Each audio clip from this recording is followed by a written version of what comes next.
Hi, I'm Tim. Welcome to our channel and thanks for logging on. Today we're discussing the IWC Portuguese Tourbillon Mystere, 44mm in 18-karat white gold. This one of 250 Flying Tourbillon limited edition can be seen and purchased on our website.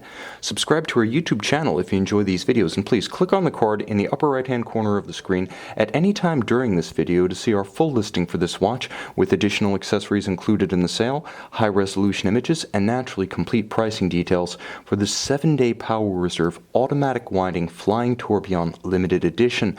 And if that sounds like a mouthful, it is. This watch has manifold virtues. Everything from the look of it to the way it's put together to the story behind it is compelling. And so is the size and stance. On my wrist, 44mm across the round of the case from roughly 9 o'clock to 3 o'clock, not inclusive of the crown.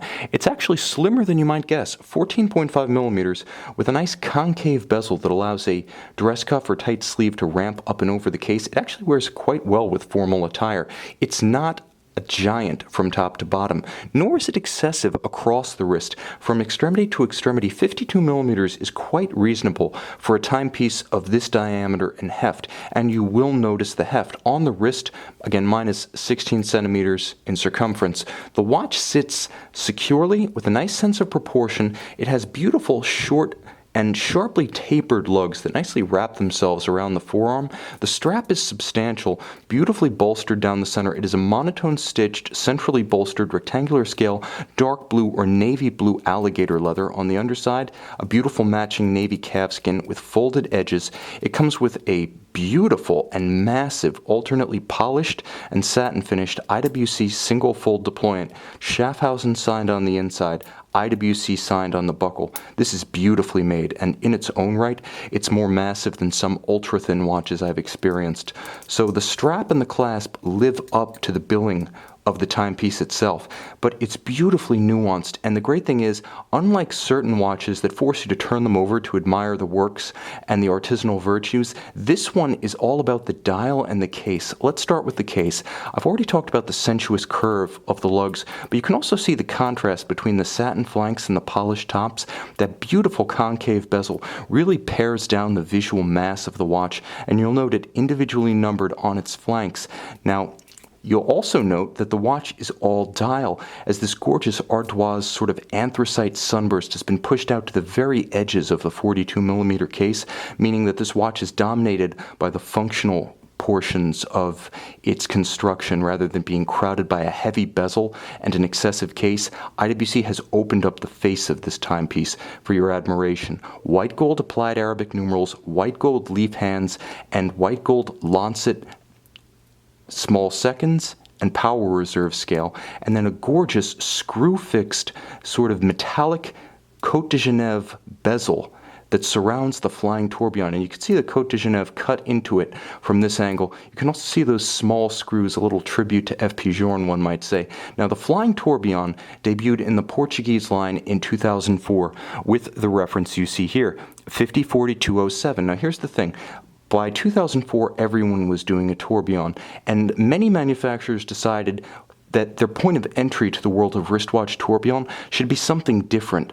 Grubel Forsey researched watchmaking history and found that statistically, the average angle of a watch on the wrist was 30 degrees, so they launched the 30-degree tourbillon for utmost precision. In the early 90s, Jaeger-LeCoultre got into tourbillons in the wristwatch, and they decided that they would create a tourbillon movement of solid gold, sized and shaped for a reverso, visible only when you rotated the case. And IWC, which was not new to tourbillons and wristwatches, but was introducing them into the hollowed Portuguese line for the first time, decided that the Flying Tourbillon would be the company's signature, and you can see it. A Flying Tourbillon has no bridge across its top, anchored only on the root on the bottom, allows unencumbered view of the tourbillon cage, the balance, and the escapement, and this one is gorgeous. It has a quirky beat rate, 19,800 vibrations per hour, but you can see the oxidized blue Breguet overcoil hairspring that allows the watch to enjoy isochronism and concentric beating in any position.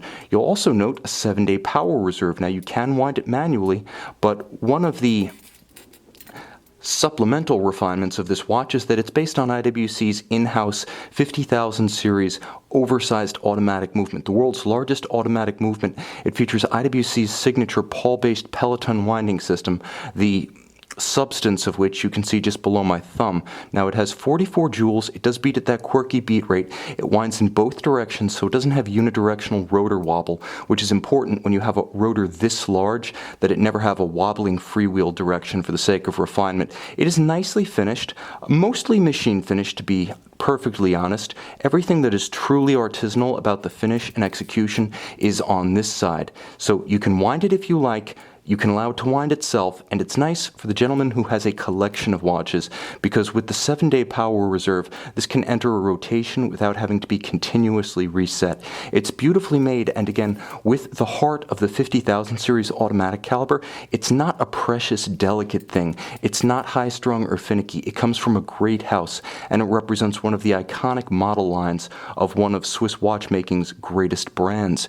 You can see this IWC Portuguese Tourbillon Mystere with flying tourbillon and automatic winding, one of only 250 made, and purchase it on our website.